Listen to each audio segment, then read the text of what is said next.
여러분, 돈가스 좋아하시죠? 바삭한 튀김옷, 그리고 그 속에 가득 찬 촉촉한 돼지고기. 아, 생각만 해도 군침이 도는데요. 근데 우리가 이렇게 즐겨 먹는 돈가스가 사실 일본 역사에서 무려 1200년 동안이나 거의 자취를 감췄던 음식이라는 거 혹시 알고 계셨나요? 오늘은 한때 외면받던 돼지고기가 어떻게 일본 사람들의 마음을 사로잡고 국민 음식이 되었는지 그 아주 흥미진진한 여정을 한번 따라가 보려고 합니다.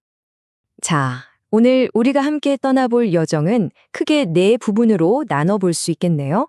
먼저, 돼지가 왜 세상에서 가장 효율적인 단백질인지 그 놀라운 능력부터 알아볼 거고요. 그런데 왜 그렇게 뛰어난 식재료가 수많은 문화권에서는 금기시 되었는지 그 미스터리도 파헤쳐 볼 겁니다.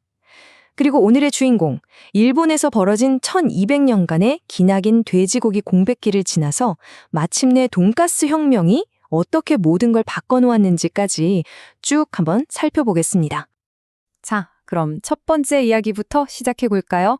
일본의 그 미스테리를 제대로 풀려면요. 먼저 돼지라는 동물 자체에 대해서 좀 알아야 해요. 이 돼지, 정말이지 가축계의 슈퍼스타라고 할 수 있거든요. 아니, 그런데 일본은 왜 이 슈퍼스타를 그렇게 오랫동안 외면했을까요? 그 이유를 알기 위해서 먼저 돼지가 얼마나 대단한 가치를 지녔는지부터 한번 보시죠. 보세요, 10배. 딱 이 숫자 하나가 모든 걸 설명해 줍니다. 이게 무슨 말이냐면요. 똑같은 자원을 투입했을 때 소고기를 1kg 만들 수 있다면 돼지고기는 무려 10kg을 만들 수 있다는 뜻이에요. 이 어마어마한 효율성. 바로 이것 때문에 돼지고기가 전 세계인의 식탁을 차지할 수 있었던 겁니다. 자, 표를 한번 같이 보실까요? 이 효율성의 비밀이 여기에 다 숨어 있습니다. 소보다 2배나 빨리 자라고요. 새끼는 무려 20배나 더 많이 낳습니다. 근데 진짜 중요한 건 이거예요.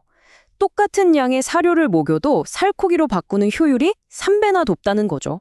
옛날처럼 먹을 게 부족했던 시절에 이건 거의 생존과 직결된 그야말로 게임 체인저였던 셈입니다. 이런 엄청난 효율성, 우리 조상들이 이걸 몰랐을 리가 없죠. 정말 똑똑하게도 아주 일찍부터 알아챘습니다. 보시는 것처럼 저 멀리 터키에서부터 중국에 이르기까지 세계 곳곳에서 거의 동시다발적으로 돼지를 길들이기 시작했어요. 그러니까 한마디로 돼지는 인류의 역사와 함께 해온 가장 오래되고 든든한 단백질 공급원이었던 거죠. 아니, 그런데 이상하지 않으세요? 이렇게 효율성 갑에 완벽해 보이는 식재료가 어떻게 세상에서 가장 널리 금기시되는 음식이 되었을까요? 바로 이 지점, 이 역설이 오늘 우리 이야기의 핵심이라고 할 수 있습니다. 자, 이제 그 미스터리를 한번 파헤쳐 보겠습니다. 돼지고기를 수많은 사람들의 식탁에서 밀어낸 두 가지 거대한 힘이 있었으니 바로 종교와 지리입니다. 이 두 가지가 만나서 어떤 결과를 낳았는지 한번 살펴보시죠. 이야기는 아주 오래전으로 거슬러 올라가는데요. 바로 구약성서 레위기입니다. 여기에 먹을 수 있는 동물의 조건이 아주 명확하게 나와 있어요. 첫째, 굽이 갈라져 있을 것. 둘째, 되새김질을 할 것. 이 두 가지를 모두 만족해야 했죠. 돼지는 굽은 갈라져 있으니까 1차는 합격. 그런데 되새김질을 안 하잖아요. 여기에서 딱 걸린 겁니다. 그래서 금지된 음식이 된 거죠. 바로 이 지점에서 인류의 식문화가 크게 두 갈래로 나뉩니다. 유대교와 그 영향을 받은 이슬람교는 이 금기를 그대로 이어받았어요. 반면에 기독교는 완전히 다른 길을 가기로 하죠. 바로 그 금기를 없애버린 겁니다. 사실 돼지고기가 주식이었던 유럽에 기독교를 전파하려면 어쩔 수 없는 선택이기도 했어요. 바로 이 결정 하나가 그 이후 수천 년간 유럽과 중동의 식탁을 완전히 다른 모습으로 만들어 놓는 거대한 분기점이 되었습니다. 자, 이제 드디어 오늘의 주인공, 일본으로 무대를 옮겨보겠습니다. 그런데 정말 흥미로운 건요, 일본의 경우는 좀 달랐다는 거예요. 어떤 종교적인 율법 때문에 돼지고기를 안 먹은 게 아니었거든요. 대신 아주 독특한 문화적인 흐름이 생겨나면서 돼지고기가 일본인의 식탁에서 또 기억 속에서 무려 1200년 동안이나 사라져버렸습니다. 이게 진짜 놀라운 지점인데 원래 고대 일본에도 돼지가 있었어요. 사람들이 키워서 먹었단 말이죠. 하지만 불교가 들어오면서 분위기가 완전히 바뀝니다.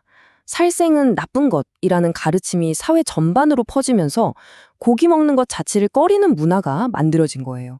그러다 보니까 아예 돼지를 키우는 사람도 산업도 그냥 싹 사라져버린 겁니다. 당시 사람들이 돼지고기를 얼마나 낯설고 천하게 여겼는지 아주 적나라하게 보여주는 기록이 있는데요. 에도 시대의 한 백과사전에는 돼지를 이렇게 묘사하고 있습니다. 그 고기는 사나운 개에게나 먹일만 하다. 이게 무슨 뜻이겠어요? 더는 사람 먹는 음식이 아니라는 거죠.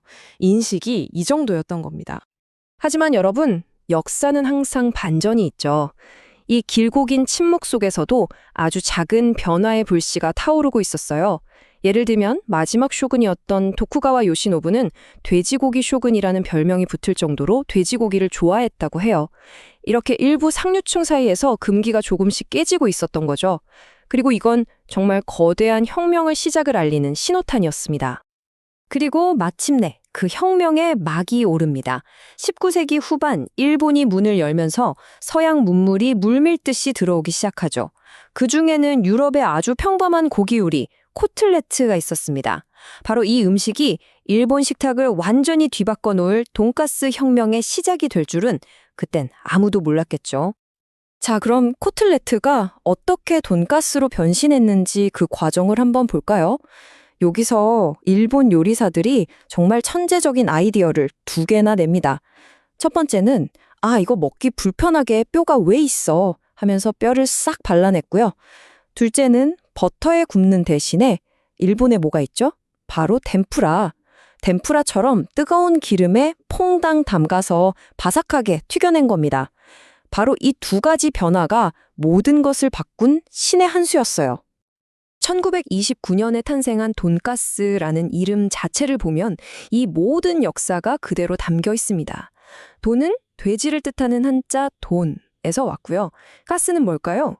네, 맞아요. 영어 단어 커틀릿의 일본식 발음인 가추레츠에서 온 거죠.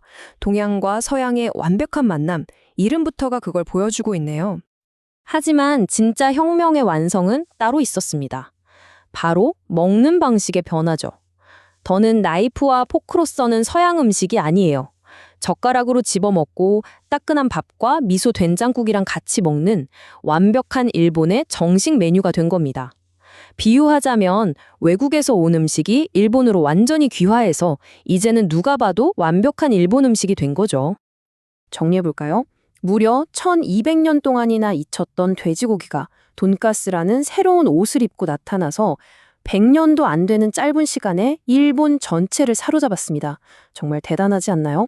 이 놀라운 이야기는 우리에게 이런 질문을 던지는 것 같아요. 지금 우리가 이건 절대 안 돼 라고 생각하는 것들 과연 100년 뒤에도 그럴까요? 음식과 문화의 여정은 이렇게 지금 이 순간에도 계속해서 새롭게 쓰여지고 있습니다.